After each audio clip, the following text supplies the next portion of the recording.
Hello hi friends, welcome back to it's me చైసాస్. మీ ముందుకైతే ఒక మంచి రైస్లోకి సెట్ అయ్యే రెసిపీ తీసుకొచ్చాను ఫ్రెండ్స్. అది కరివేపాకు పొడి. మా అత్తమ్మ స్టైల్లో కరివేపాకు పొడి మీకు చూపించబోతున్నాను.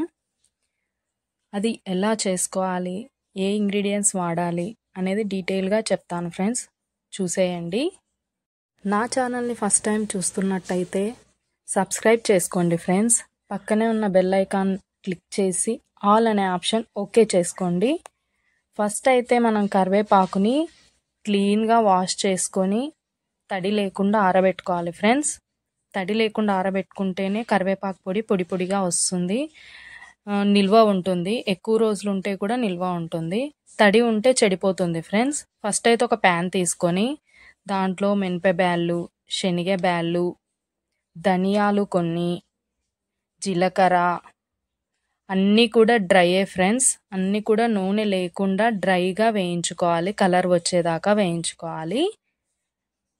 అన్నీ వేయించిన తర్వాత ఎండు కొబ్బరి ఉంటుంది కదా, ఆ ఎండు కొబ్బరి కూడా వేసుకొని అది కూడా కలర్ వచ్చేదాకా వేయించుకోవాలి ఫ్రెండ్స్.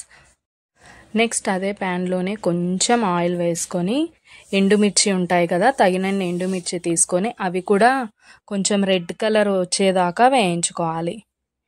వేయించుకొని పక్కకు పెట్టేసుకున్న తర్వాత అదే దాంట్లో కొంచెం ఆయిల్ వేసుకొని మనం ఆరబెట్టుకున్న కరివేపాకు ఉంది కదా ఫ్రెండ్స్, అదంతా కూడా చిన్నగా వేసుకొని కలుపుతూ లో ఫ్లేమ్లో వేయించుకోవాలి ఫ్రెండ్స్.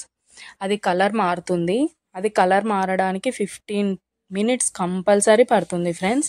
చిన్నగా లో ఫ్లేమ్లో పెట్టుకుంటూ కలుపుతూ వేయించుకోండి. కలపకుండా మాత్రం ఆపకండి ఫ్రెండ్స్, కలుపుతూనే వేయించుకోండి. కలుపుతూ ఉంటే అది మాడిపోకుండా ఉంటుంది. కలర్ చేంజ్ అయింది చూడండి ఫ్రెండ్స్. 15 minutes పట్టింది నాకైతే కలర్ చేంజ్ అవ్వడానికి. అది టెస్ట్ చేసుకోవడానికి ఇలా నలిపితే నలుగుతుంది ఫ్రెండ్స్. అప్పుడు నలిగినప్పుడు అది పొడి పొడిగా అవుతుంది కదా, అలా అయ్యింది అంటే కరివేపాకు చక్కగా వేగిపోయిందని అర్థం ఫ్రెండ్స్. అప్పుడు వేయించుకున్న కరివేపాకుని మిక్సీలో వేసుకొని చక్కగా మెత్తగా పొడి చేసుకోండి ఫ్రెండ్స్. నెక్స్ట్ మినపబ్యాళ్ళు, శనగబ్యాళ్ళు అన్నీ వేయించుకున్నాం కదా డ్రైగా, అవన్నీ కూడా వేసి మెత్తగా పొడి చేసుకుందాం.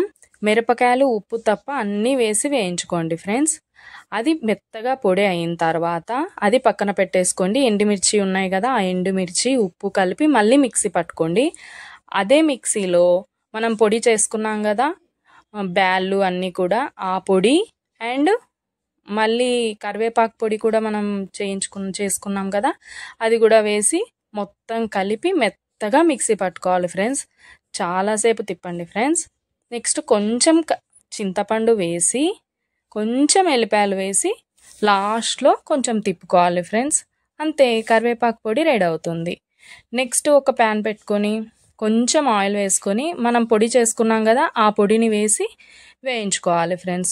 ఒక 5 minutes వేయించుకున్నామంటే అది డ్రైగా అయిపోతుంది.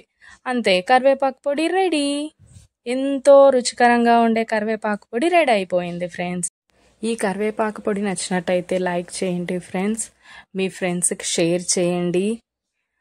అలాగే ఎలా ఉందో కామెంట్ కూడా చేయండి. Bye friends.